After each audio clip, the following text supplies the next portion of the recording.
주의 사랑 산과 바다에 넘치니 내 마음 열 때 주님 나에게 참 자유 주셨네. 늘 진리 속에 거하며 나의 손을 높이 들고 언제나 주님의 사랑을 노래하리.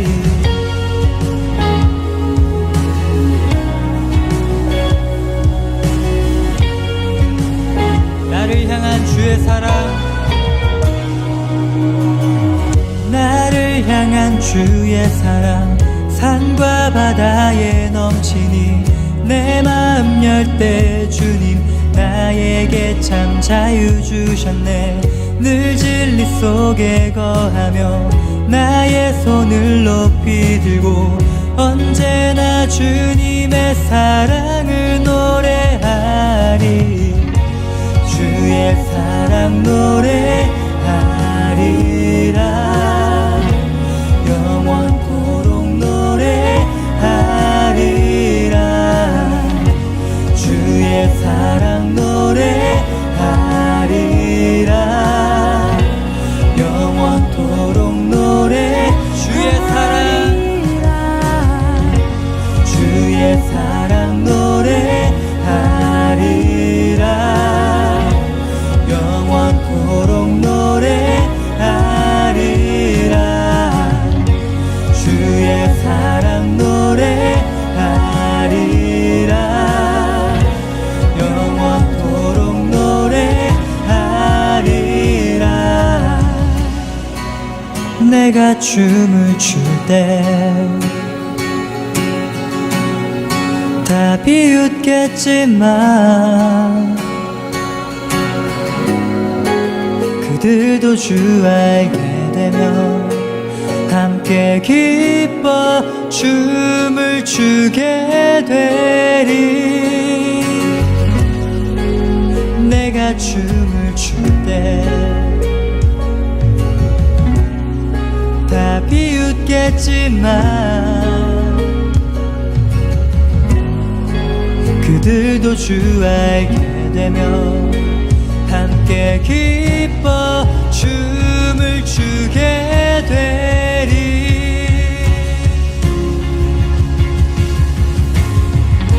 주의 사랑 노래하리라. 영원토록 노래하리라. 주의 사랑 노래하리라. 영원토록 노래. 주의 사랑, 주의 사랑 노래하리라. 영원토록 노래하리라. 주의 사랑 노래하리라. 영원토록 노래하리라.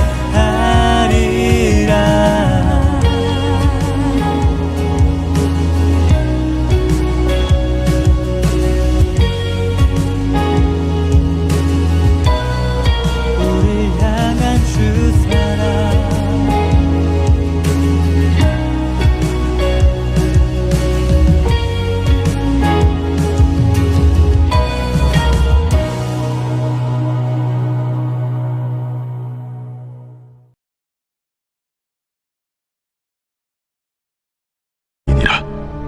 이에 대제사장들과 바리새인들이 공회를 모으고 이르되, 이 사람이 많은 표적을 행하니 우리가 어떻게 하겠느냐? 만일 그를 이대로 두면 모든 사람이 그를 믿을 것이요, 그리고 로마인들이 와서 우리 땅과 민족을 빼앗아가리라. 그 중에 한 사람 그의 대제사장인 가야바가 그들에게 말하되, 너희가 아무것도 알지 못하는도다. 한 사람이 백성을 위하여 죽어서 온 민족이 망하지 않게 되는 것이 너희에게 유익한 줄을 생각하지 아니하는도다. 이 말은 스스로 함이 아니요 그의 대제사장이므로 예수께서 그 민족을 위하시고 또 그 민족만 위할 뿐 아니라 흩어진 하나님의 자녀를 모아 하나가 되게 하기 위하여 죽으실 것을 미리 말함이로라. 이날부터는 그들이 예수를 죽이려고 모의하니라. 그러므로 예수께서 다시 유대인 가운데 드러나게 다니지 아니하시고 거기를 떠나 빈들 가까운 곳인 에브라임이라는 동네에 가서 제자들과 함께 거기 머무르시니라. 유대인의 유월절이 가까우매 많은 사람이 자기를 성결하게 하기 위하여 유월절 전에 시골에서 예루살렘으로 올라갔더니 그들이 예수를 찾으며 성전에 서서 서로 말하되 너희 생각에는 어떠하냐? 그가 명절에 오지 아니하겠느냐? 이는 대제사장들과 바리새인들이 누구든지 예수 있는 것을 알거든 신고하여 잡게 하라 명령하였음이로라.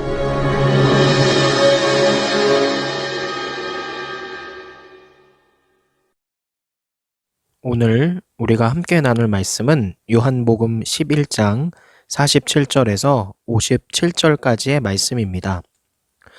오늘 본문을 보면 예수님께서 나사로를 살리신 일이 유대인들에 의해서 바리새인들에게 알려지자 대제사장들과 바리새인들은 산헤드린 공회를 열어서 이 문제를 의논합니다. 결국 그들은 가야바의 말을 따라 예수님을 잡아 죽이려고 모의를 하죠. 예수님이 메시아가 되시는, 구원자가 되시는 가장 결정적인 증거, 곧 죽은 자를 살리셨다는 것에 세상이 보인 반응은 오히려 그분을 죽이려는 것이었다라는 것을 우리가 알 수 있습니다. 그러니까 오늘 메시지를 보면 병자를 고치시고 또 맹인의 눈을 뜨게 하시는 등등 예수님의 표적이 요한복음에서 반복되고 더 크게 나타날수록 유대인들은 예수님을 더 배척하는 모습을 볼 수 있습니다. 예수님을 잡으려 하고 돌로 치려 하는 등 핍박과 저항의 강도가 강해졌다라고 요한복음은 기록하죠. 예수님이 죽으신 지 4일이나 지난 나사로를 살리신 사건을 접한 유대 지도자들은 공식적으로 예수님을 죽일 모의를 하죠. 그분의 메시아 되심이 더 분명해질수록 사람들의 계획도 더 노골적으로 되어가고 있었다는 겁니다.